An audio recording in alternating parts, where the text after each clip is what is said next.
In this video, we're going to cover our second target of this unit, which is on domain and range. So domain and range is we're going to just kind of hone in on some specific parts of our graphs and our tables and our mapping diagrams that we worked with in our first target. So first off, let's give a few definitions for these two words. We're going to use these two words, a ton in this unit and a ton this year. So first off, when we talk about the domain is going to be representing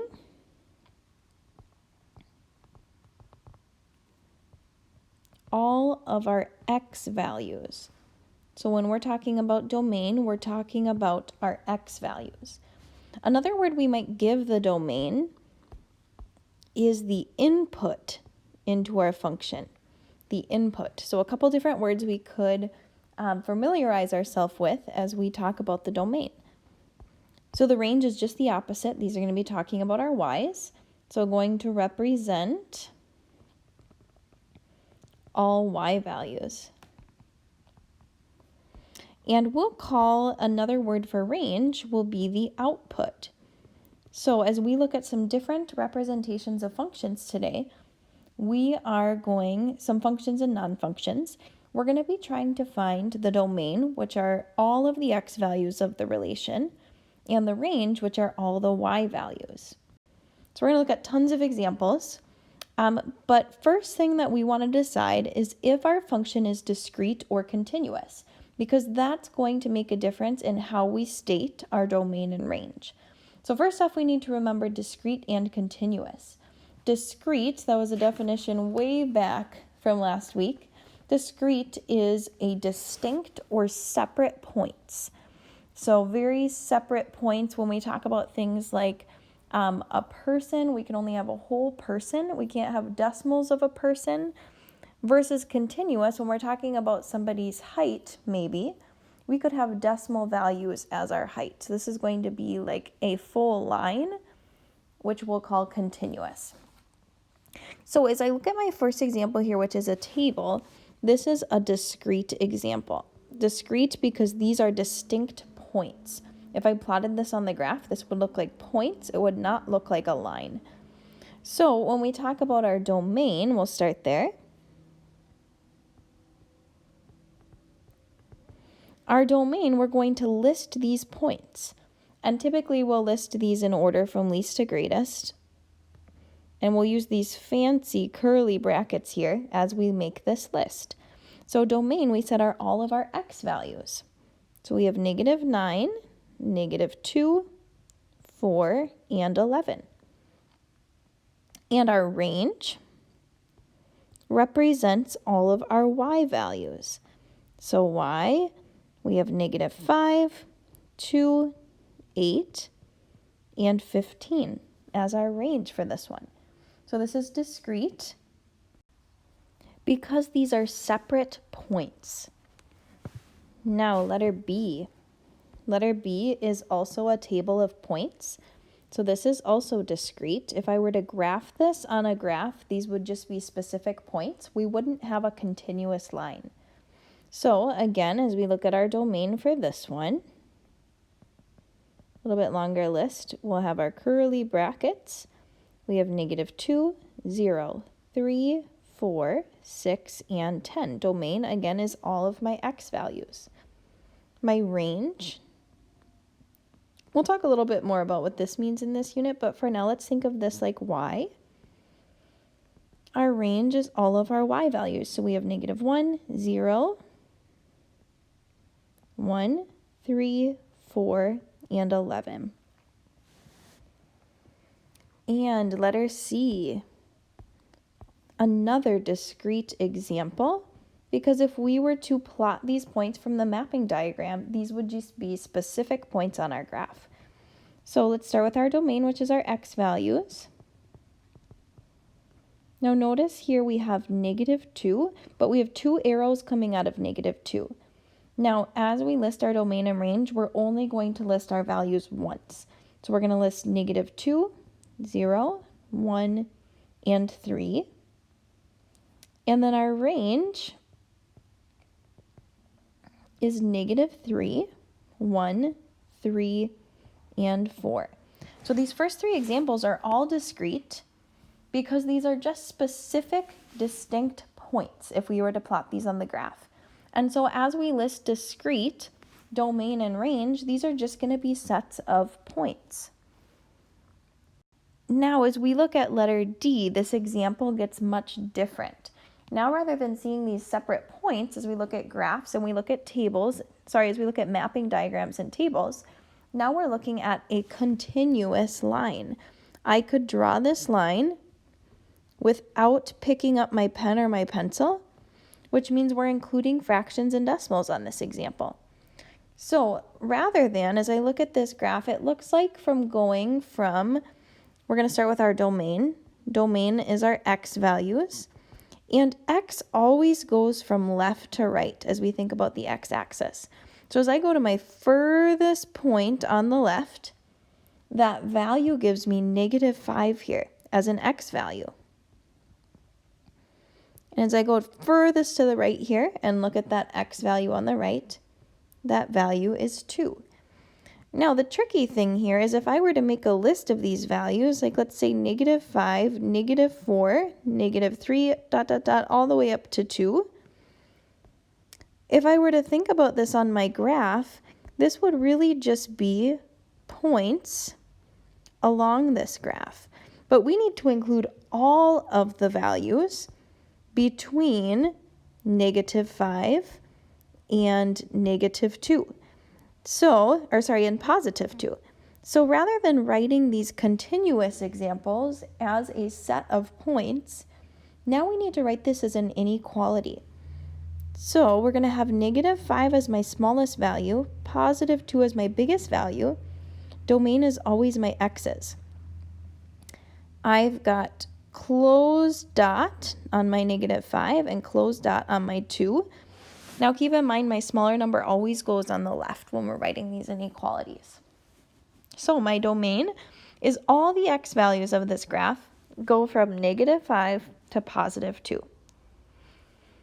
So now my range are my y values. So now we're kind of looking the other way. We're going up and down is y's. So my lowest point on the bottom here is -4. And as I go up this graph all the way to the top here, my highest y value of this graph is +4.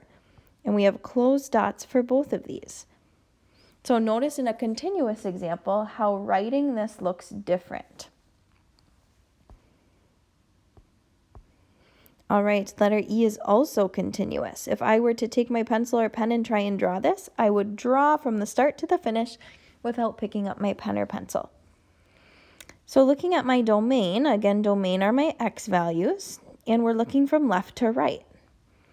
So starting over here on the left, this value is -3, my smallest x value. My biggest x value comes over to 1. Now, careful on this one because I have an open dot on -3. So we're not including -3, and a closed dot on 1. So we are including 1. So watching out for, just like in our last unit when we're talking about inequalities, these closed and open dots do make a difference.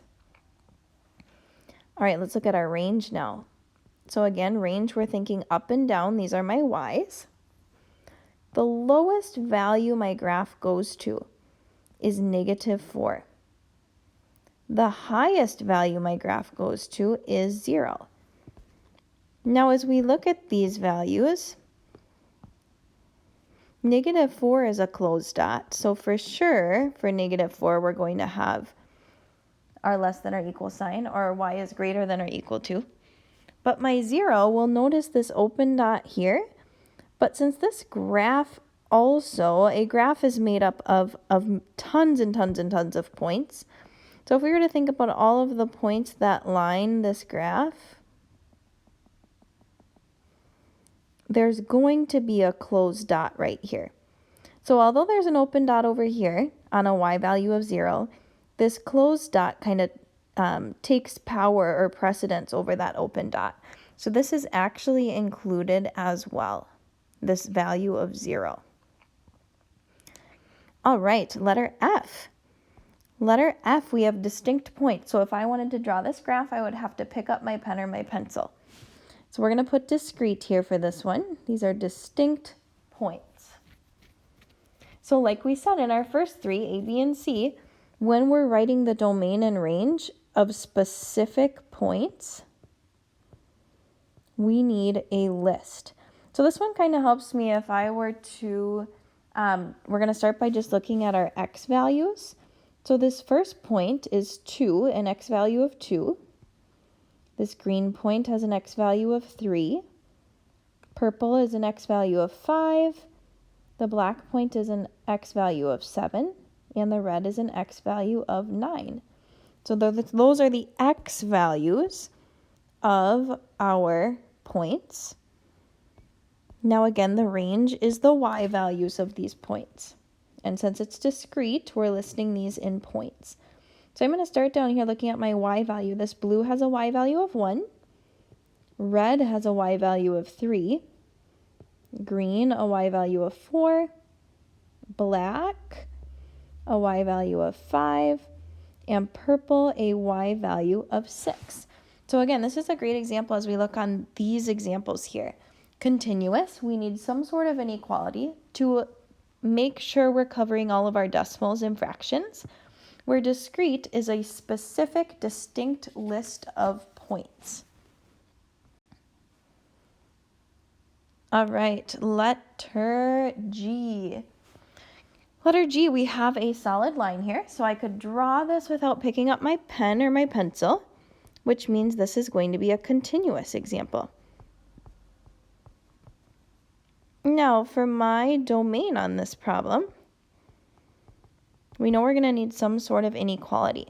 So as I look to the very leftmost side of this graph, notice that arrow on the end tells me that this is going to go on forever. And I look on the right-hand side, this arrow is also going up, which is telling me that this is going to go on forever. So since this is going on forever in both directions, I wouldn't be able to list out all my x values like that. That would take forever. And inequality also isn't going to describe this very well. So we'll just say here, the domain from left to right is all real numbers. Every single x value will be covered in this graph because there's arrows on the end. Now my range is a little bit different. So if we talk about the range here, the range, we're starting down on the bottom. Our lowest y value here is -3. Now my highest value, again, we've got these arrows, which means they're going to keep on going forever. So my y values will be everything bigger than or equal to -3. There's no ending point for our y's since we have these arrows on the end. Letter H here is also going to be a continuous example, since I could draw this line without picking up my pen or pencil. So let's start with our domain here. From left to right, let's start on the left. Notice there's an arrow on the left here, which means this line is going on forever. So this is going to keep on going to the left into my negative numbers. The right, this value stops at the value +5. So that tells me my x values are going to be anything smaller than or equal to 5, since my values are going to keep on going down and down and down as we go to the left here on our graph. Now our y values will start again on the bottom here. Since there's an arrow on the end, this means that my graph is going down forever. So my values, my y values, are continuing to get smaller and smaller. Now the upper end of this graph has a y value of 2. So our y values are going to be anything smaller than or equal to 2. As we talk about these values that are continuing to, they start at 2, but going down and down forever here.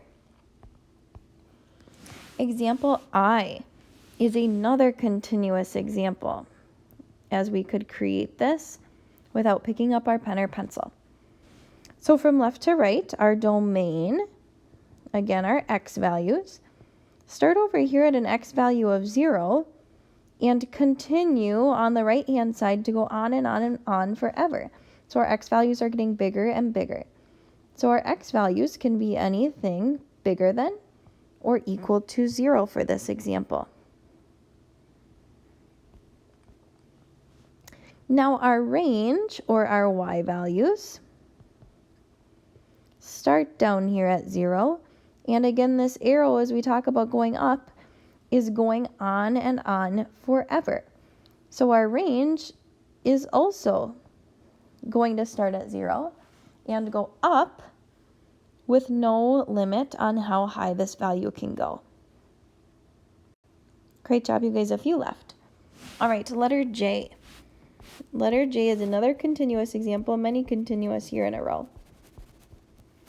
And our domain for this one, a little tough to see in the picture here, but our leftmost value is a value of -3. And as we go to the right, talking about our x's, there's an arrow on the end. So our x values have to be bigger than -3. And notice we're not equal to on this example because our dot is open here on the left. Now our range, our y values. So we're starting down here at a y value of -2. And as I move up, we've got that arrow on the end, so my line's going to keep on going up and up and up forever. So our y values are bigger than -2. So again, no equal sign on these because we have that open dot in this example. Letter K is a discrete example. We've got single points. So as I talk about my domain in this example, remember with discrete, we need a list of these points. So my first value has an x value of 1. Next one has an x value of 2, x value of 3, 4, 5, and 6. And my range, now we're looking at our y values of these points. So my first value of my range is actually down here in the negatives. Remember, range is our y values. And we have a y value of -1, 0, 1, 2, 3, and all the way up here at a value of 6. So again, this is a discrete example. So as we list these, we should list this in a set or a list of numbers. And our last one here is continuous. We could create this circle without picking up our pen or pencil. So domain, our furthest left-hand value here is -9. Our furthest on the right goes to 1, and domain is our x's. And since we have a closed line, no open dots on this circle, we're going to include -9 and we're going to include +1. Now our range, now we're talking about our y values, so we're talking about going from the bottom up. So our lowest value is a -8. Our highest value is a +2. We're talking about our y's. And we're including both of these numbers because we don't have any open dots on our graph. Domain and range can be kind of tricky, you guys. We've got a lot of examples we just looked at together. Wonderful job taking these notes down on your pages 7 and 8. We're going to continue to do a lot of practice with this week. Great work, you guys.